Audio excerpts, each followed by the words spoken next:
While we get settled in our, as usual, gradual fashion, I'm going to turn on one of the videos involving the last two CEOs of Polaroid, and then after that we'll get into our normal routine.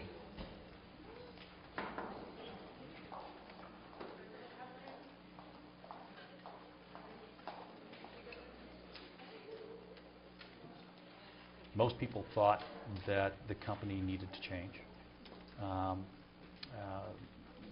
Not because they thought it was in deep trouble or again, Can you hear that in the it back? was a burning platform at the time. But they thought that we needed to find the next big technology, the next big idea, and they felt that it was out there someplace, and we would invent it. Again, the culture would say, we'll find it, we'll invent it, and we'll develop it and create it. Better? There was not a lot of thought of partnering outside or using other people's technology. I think that's one of the pains probably of its demise, is it was, well, a member of the family died in this, and that was tough, very tough for me, and I know tough for a lot of guys. And I can almost get, weepy about it at times. And to come to the conclusion that that train, that family was based on, or that thought that the family was based on, and the products and Dr. Land's visions and all that was going to change, was like saying, I'm terrible with my analogies, but the family's got to change, guys. And that was tough. That was very tough to do. But, and I should have been more forceful. That's fine. I should have probably been, it's going to change, guys, and if you can't get on the boat, better get off in a hurry. Instead of getting off next week, you better get off this afternoon. It clearly had a culture. Very talented people, very proud, very accomplished, highly intellectual, very self-sufficient, can do, willing to work very hard, but a very entitled culture. Very clear to me that they felt, everyone felt entitled to their things, whether it be material or intellectual, their role, their department, and also, their benefits. Probably the richest benefits, Hewitt and Company, who are our consultants, compensation consultants, the richest benefits they'd ever seen in America. Were we spoiled because we made large margins on film? I think possibly you could argue that point. We weren't, we had competition.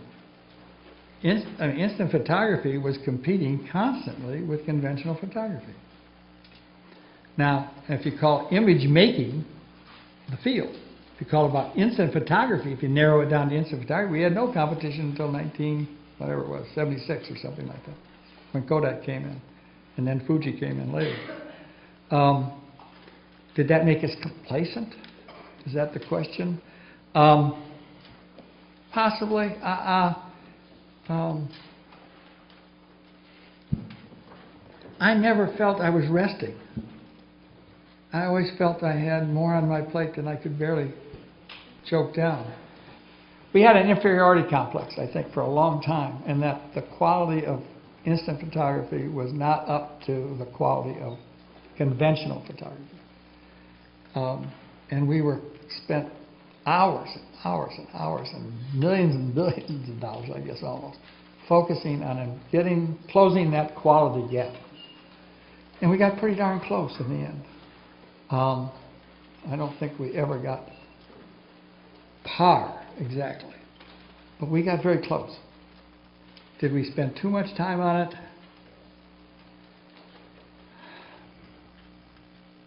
Well, it's how much time did we spend on trying to be good? I don't know if you can put a value on that. Maybe we did. Maybe we did. Dr. Land was obsessed with it. I became infected and was obsessed by it. spent a lot of my lifetime trying to get that product on a level playing field. I think every product has a life cycle. I think every company has a life cycle. I think every human being has a life cycle. I think you have to recognize part of your job as a CEO is to recognize where you are in that life cycle and not where you wish to be. I think certain members of the board were surely interested in that we spend more of our energy and effort covering the big marketing picture and not be solely influenced by the research and engineering kind of mentality.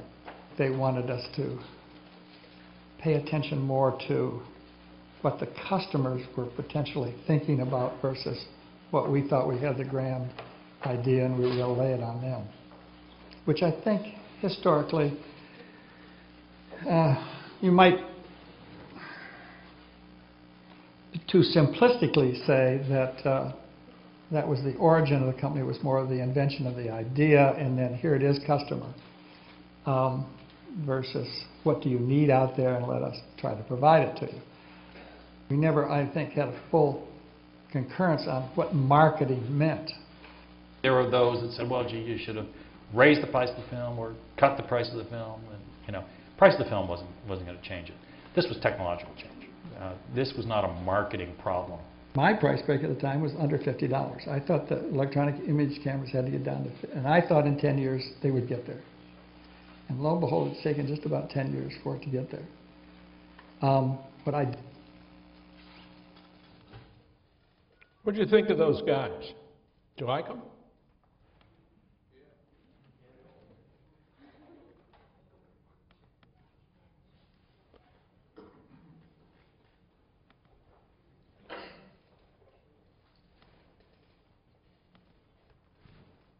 Great.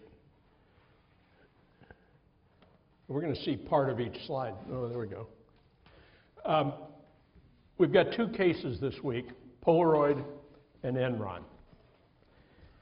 There are two cases of dramatic success and then dramatic failure. And in understanding capitalism, think back to everything we've done so far, the idea of abrupt change, of equilibrium always being dislodged, equilibrium always disrupted. The cardiothoracic systems case from the end of last week was exactly such a story, and Polaroid is very much such a story. Enron has a darker cast to it. It entails the darker side of the human soul. And we'll hear about that from Jim Alexander, who lived right through the middle of it on Wednesday. This is a tracing of the sales volume of Polaroid from 1957 until the firm's demise. One of the things that is of interest about this diagram is that the sales at death were not dramatically below their all-time peak.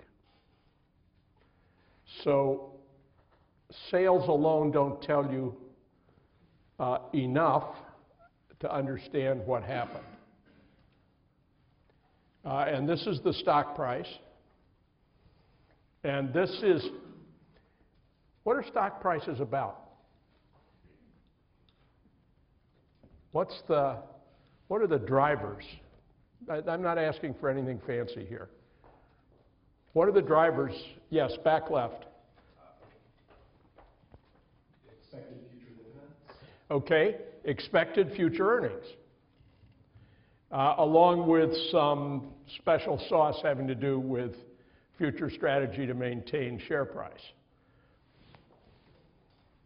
Interest rates? And how would interest rates play into this? It's formulated Okay, but what, just for those of us who are from Illinois, spell it out a little at a time. Who's from Illinois here? I apologize. Hell, I should have said Indiana. I'm from there. Okay, spell it out for us. A lower interest rate will yield a higher stock price because there will be less of a trade-off between spending today and what you get tomorrow. Well, sort of. Jim, do you want to help with that?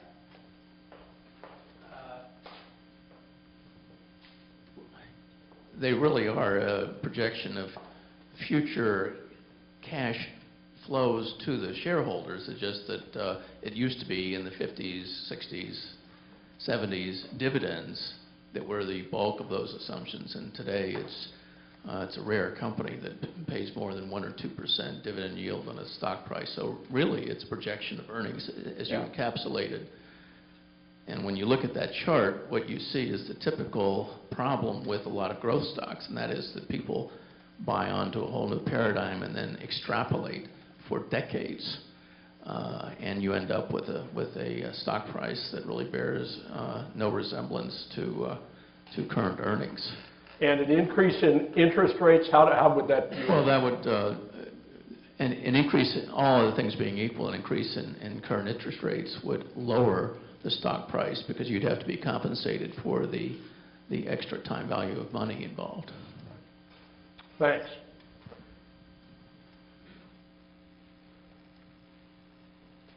Sales, this is a curve in red that we saw in the first slide, with long-term debt superposed.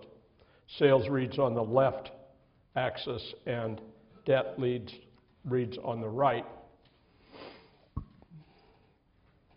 Anything to learn from that slide?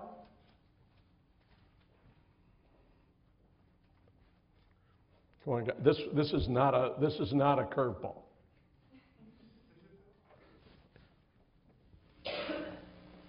Polaroid didn't have any debt until relatively recently in their life cycle. We pretty much started during the recession in the 1980s. Right. And was the debt likely to be important there toward the end? Well, yeah, because they filed for bankruptcy. They did, and what was the precise event that caused them to file? It's in the 10Q filing in the case. Anybody notice it? The takeover attempts? No? Back. Seekonk. 9/11? Not really. It was related to 9/11. What happened was they failed to make a scheduled payment on the debt. And that triggered an avalanche of adverse results, drove the stock price close to zero. And how does the firm end up? What becomes of it? It gets sold to private equity, and how much of its value do you think is of its peak value is there at the end when it's sold to private equity?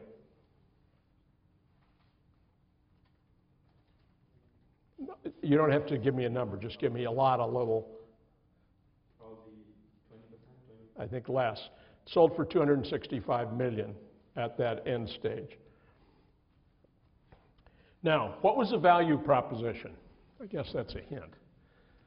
What would have caused you? Here is a Polaroid Pronto, which hasn't made a picture in a lifetime. What would have caused? I probably bought, over the years, 3 or 4 of these cameras. I was never terrifically happy with them. Any of you ever own one? You're all way too young, almost all. Tell us, can we get a mic here? Yeah. Got one as a birthday present, and it was a fun novelty for like 3 months. Uh-huh. How old were you? I was 8. Okay. So you probably didn't have an independent account for buying film? No. And do you have any memory of how the film's price compared? Well, you didn't buy the camera. No, I didn't know anything about the pricing. I just liked that it came out instant. Okay, did anyone own one at an age older than 8? Back center. I had my grandmother's old one. I was 11.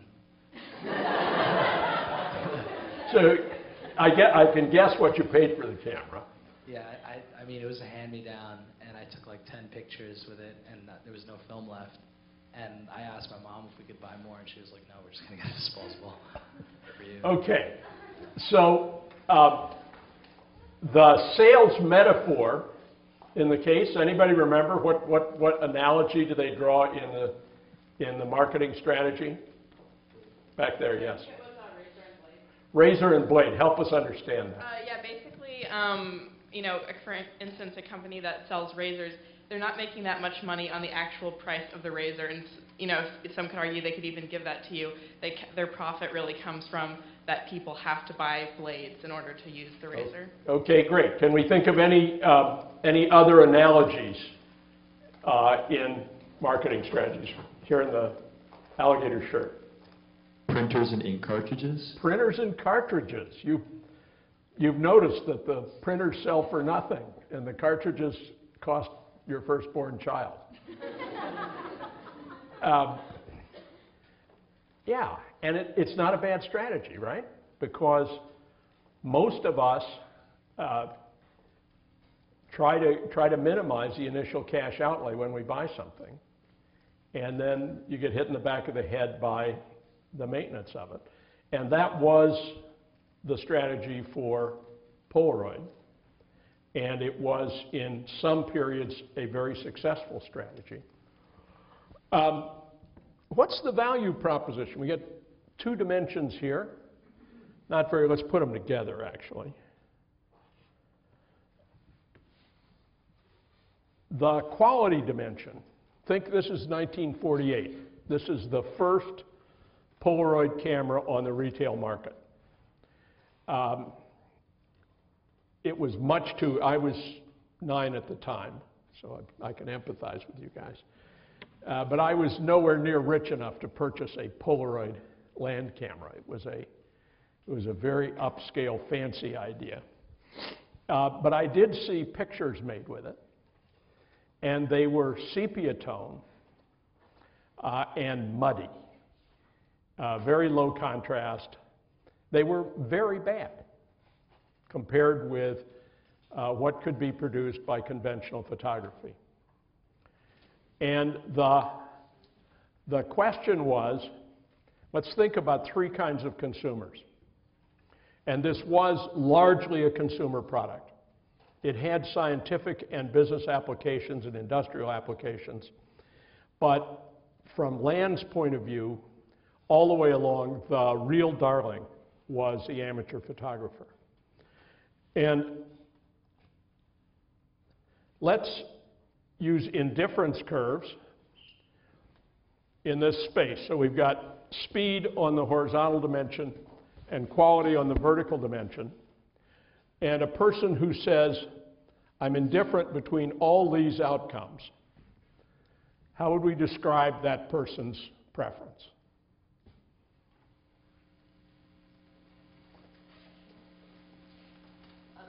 Sorry, a professional, if he's indifferent to the speed and is only concerned with quality.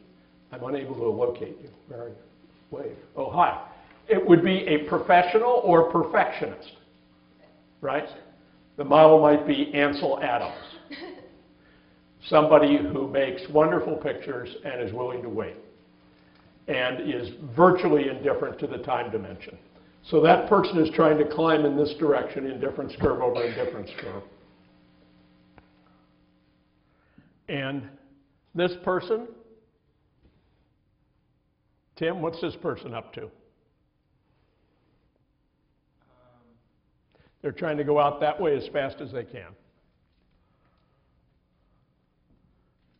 They're trying to get faster and faster pictures? Yeah, cheap thrills, just like our friend back here when he was 8. All they want is speed. Well, how many customers do you think fit either of these descriptions? A few fit the first description, a few fit the second description, but most are more like this. They have a trade-off, which I've simplified with straight lines. They probably would actually bow in toward the origin, like this. But these people want some combination of speed and quality. And the central drive for the Polaroid land camera from 1948 all the way to the end was to do as well as possible in competing for the business of these people who were trading off the two dimensions. The SX70, which was in some ways the high point of Polaroid's history and in other ways the low point. Anybody remember what was wrong with the SX70? It had battery problems? It had, yeah, do you remember from the case how the battery was related to the thing? Okay. I think Jim Alexander and I are the only people here who ever experienced this. The battery was included in the film pack. And for the first couple of years they made it, about half the batteries were no good. So if you spent a premium for the film pack and the battery wouldn't make the camera run, you were likely to be an unhappy customer. And they had a very high complaint rate about that. Does anybody remember what they did to resolve the battery problem? Back, or, yeah, up here, that's fine. They manufacture their own batteries? Yeah, they went into the battery manufacturing business, which is, as we'll see in a minute, it's an integration move where they reduce their reliance on outside suppliers, but create a whole set of new problems for themselves because it turns out it's not very easy to manufacture batteries well. The Polaroid SX70 had gained enormous ground on conventional photography on the quality dimension. It was a lot better than the old Polaroid. But it was still, nobody, drunk or sober, would argue that the pictures produced by the Polaroid SX70 were as good as those produced by a conventional single, what's it called, SLR, single lens reflex 35 millimeter camera with competent processing. And so they were in a position where they had a deficit on the quality side, which they never actually overcame. They did better and better on picture quality, but they never really got to where they matched conventional photography. I've drawn this so that they're on a higher indifference curve for this particular consumer than the conventional photography. But there were several problems lurking in that. One of them, how could this have happened? Without any improvement in either the film or the camera on the conventional side, the conventional photographic technology gained ground on the speed dimension and gained a lot of it.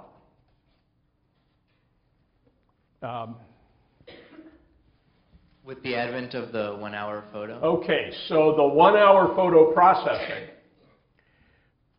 took 3 days or 5 business days and brought it down to an errand. You drop the film off, go have a cup of coffee, come back. So that conventional photography with no internal improvement was closing the speed gap and diminishing total demand for instant photography. Now there's an incident at about this stage between Polaroid and Kodak. Anybody remember how that goes? How had Kodak played any part in Polaroid's business, any cooperative part in the early years? Sasha? In manufacturing. Yeah, Kodak was manufacturing for Polaroid. And as it manufactured, it learned the secret sauce. And then went into the business, competing effectively against Polaroid with a tricked up reconfiguration of Polaroid's technology. And Polaroid responded with a lawsuit. And they won the lawsuit. They nonetheless got screwed. How could that be? They win the law, they get $1 billion in damages, or just a little short of $1 billion in damages. And yet, Polaroid's theft is all but lethal to them. I think it took them a lot of time and effort to fight that case, and when they finally got the reward, it wasn't as much as they expected. And then there was also this comment later that they kind of wished that they had merged with Kodak, and that hadn't even happened either because Kodak had too much of an ego to kind of do that either. Both sides had a lot of ego. Okay, so you got it. What was needed was an immediate intervention. The case went on almost 15 years. And while it was going on, Kodak was eating into the competitive position occupied by Polaroid. There's, of course, something else going on here, and that's the emergence of digital. And digital photography, with one important asterisk, trumped everything. And it didn't stand still. It traced a path, and it's still on that path, of virtually continuous improvement. A $200 digital camera now is as good as a $10,000 digital camera a decade ago. And hands up if you use a digital camera. Yeah, everybody. And on average, my guess is that your digital cameras are about like that. They're tiny. Are they hard to work? Do the batteries fail? There's only one thing they don't do very well. What's that? Well, they actually do that better than conventional cameras, but no camera does that very well. My mother hates them. Why would a 95-year-old? They don't print. They don't print. Her idea of a photo is something you hold in your hands. And it's not a real photo unless she can hold it in her hands, put it on the coffee table, show it to her friends from the coffee table, right? And Edwin Land actually agreed with that. And it was part of his infatuation with the original Polaroid idea, was that you make the picture, wave it for a minute till it dries, and hand it to the people who are in the view. Now, we're going to go back to the case in this informal way in just a minute, but I'm going to talk about integration here, because vertical integration is a huge part of the Polaroid story. And it's an important part of most corporate stories. Vertical integration is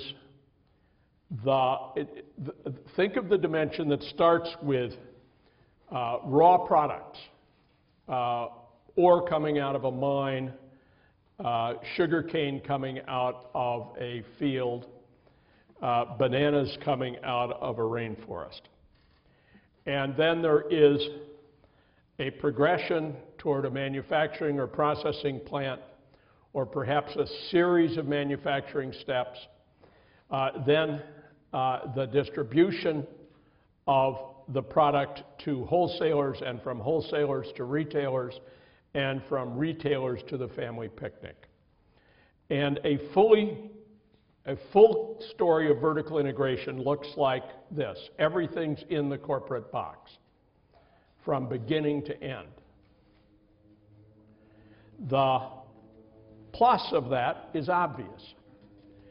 The trouble you might have with your suppliers is completely eliminated.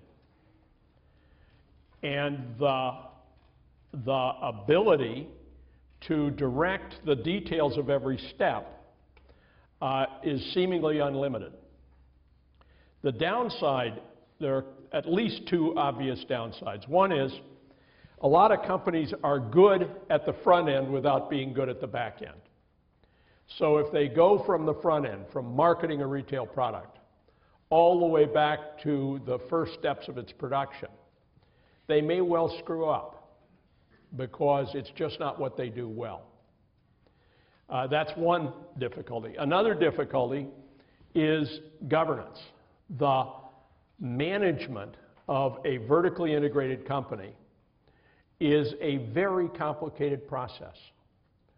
And it tends, as with the railroads we saw a week ago, it tends to bloat the administrative apparatus, make it have many dimensions from top to plant floor, and presents serious challenges. Now, that's only half the story. The other half of vertical integration has to do with ideas.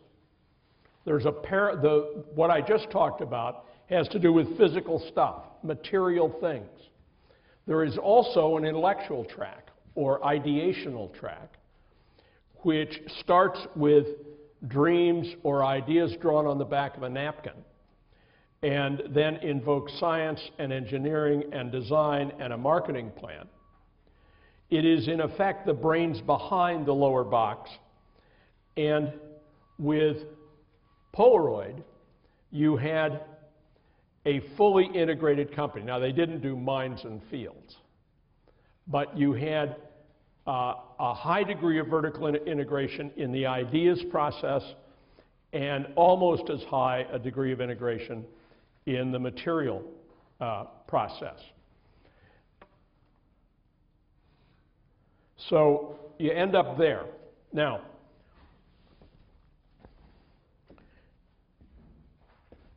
why did this company fail? Let's start with, I've got warm calls. Ahmed? Yeah, Ahmed.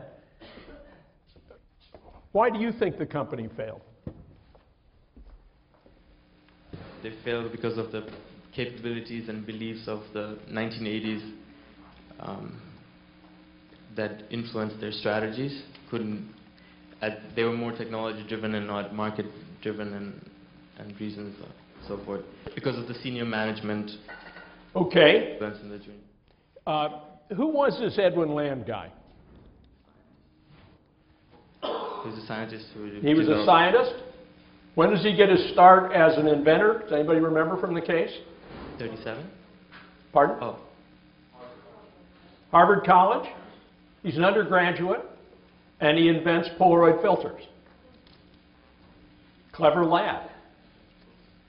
And he gets fixated, I think, on a certain view of how you do wonderful things. And it focuses on long, costly, time-consuming research. Lindsay Jackson? Anything to add to that? About land or about the causes of failure? Well, I think to go off of Land, it was genius what he was able to do, and he was so technology driven, and he was able to create such a successful company, and at a certain point they didn't have any competition, or no real competition. No direct competition. And because the technology was what was driving them and it proved to be successful, as the company grew older, they got fixated on this idea that technology was what was going to drive them, so they were hesitant to change. That's terrific. So we combine an initial fixation on a very intellectualized R&D process, which is very slow and mildly contemptuous of marketing. And we combine that with a wildly successful market product, which was not designed by careful analysis of consumer indifference curves. It was designed by Edwin Land's passion for this product. He correctly guessed, he lucked out. He correctly guessed that it would command an enormous consumer market, and sure enough it did. So we've got a kind of path-dependent story there. And Ben Chu, is there anything left to talk about on this, or are we done? When Polaroid was developing its newer technologies, it's important to realize that it's not that they were just stuck in the Stone Age. They were trying to develop. They made forays into digital imagery. Yes. But they still were, excuse me, they were still shackled by the idea of making money with the razor blades marketing strategy and really making money with putting on film. Absolutely. There's a wonderful quote toward the end of the piece you guys read. Do you remember it? Yeah, there's no need. You don't need to. I can tell it. Here it is. They're talking about what a wonderful and highly marketable device the digital camera is. And this is a marketing person talking to a senior executive. And the senior executive's response is, where's the film? That's where the money is. And of course, there is no film and there is no money in film. All the money is in the hardware. And that was a hard idea for Polaroid's top management to square with the initial model based on razors and razor blades. There's another idea that appears in, this is one of the papers cited at the end of the case. There's another idea there that may be important, and it's called bounded rationality.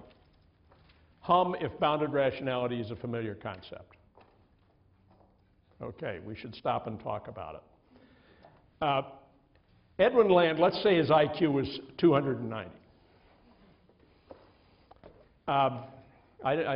Since they divide by age, I think he would have had to be about age 3 when it was measured for that to be even logically possible. But let's suppose he's the smartest guy in the world. He nonetheless thinks in bounded rationality.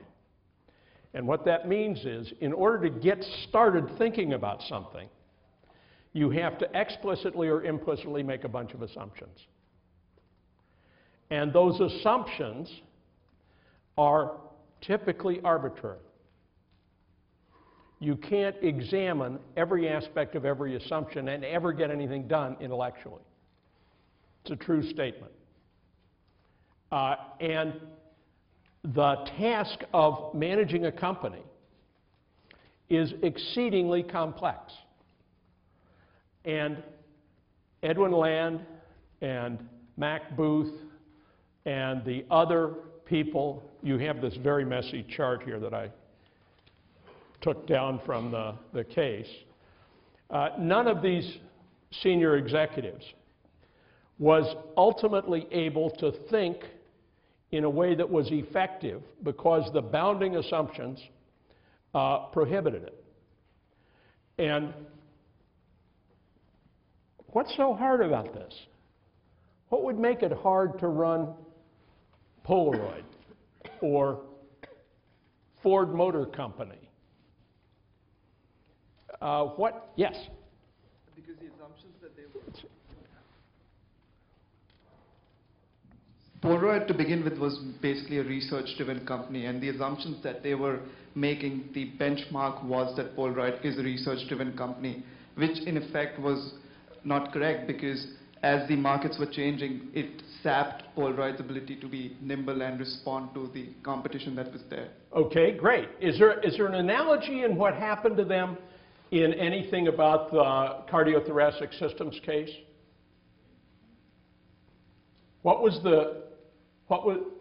I thought Sharon did a fabulous job of teaching it. And why was it that the two-artery strategy for cardiothoracic systems had to be abandoned? Remember? Some of you said it. Well, it is this, that the companies who were making the devices for non-surgical intervention, the stents and the little balloons and all that stuff, were what kind of companies? Huge, well-funded companies, which were not going to let somebody come in and take market share without developing a new step of competitive device. And one of the very hard things about running a big company is that you have to be aware of all the other players out there who may be doing something to damage your market. They probably aren't even trying to damage your market.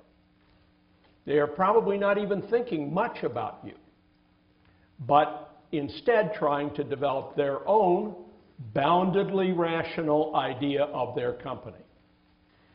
And in this case, Polaroid was badly bitten both by one-hour film processing and by digitals. And in the case of the one-hour film processing, it wasn't even the processors so much who were in competition with Polaroid, but the conventional film people such as Kodak.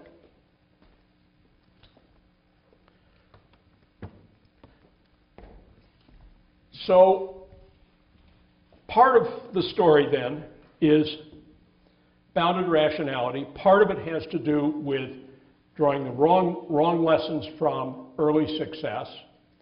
Part of it has to do with something totally irrational, which was the commitment to a founder figure.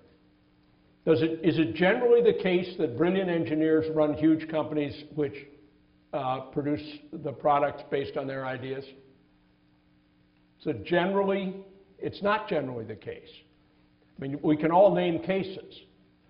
But in general, the engineers who create devices are forced out of top management and replaced by people who are general managers.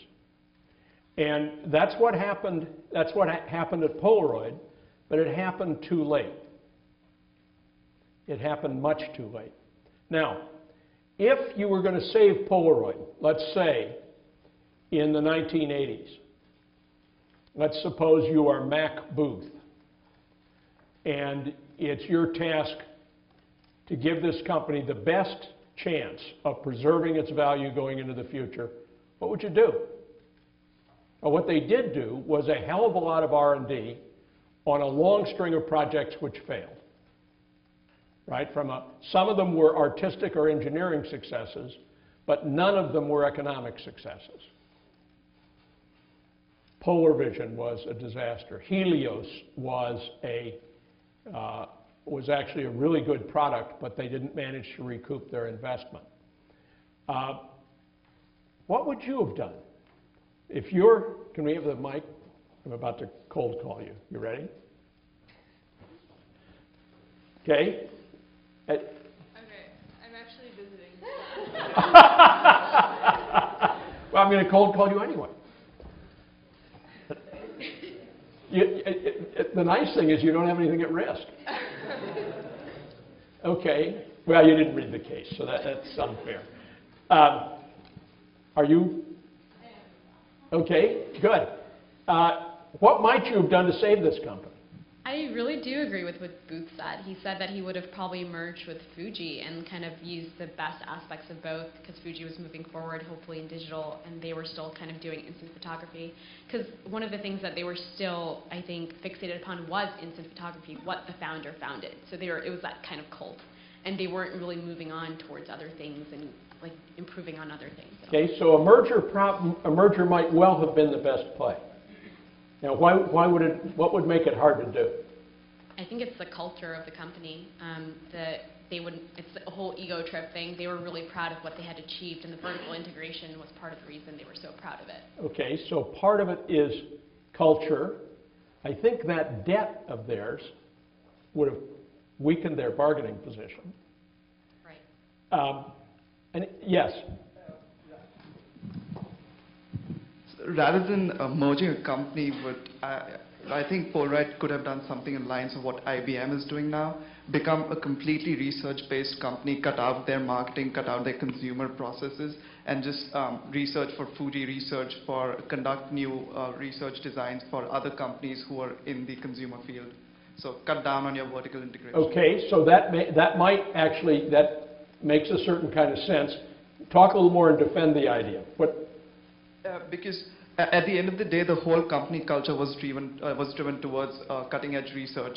A lot of their successful products were because they were able to invent and create products that were successful on lines of not successful marketing, not successful marketing strategies, but they were able to create products which were ahead of the curve in terms of technology.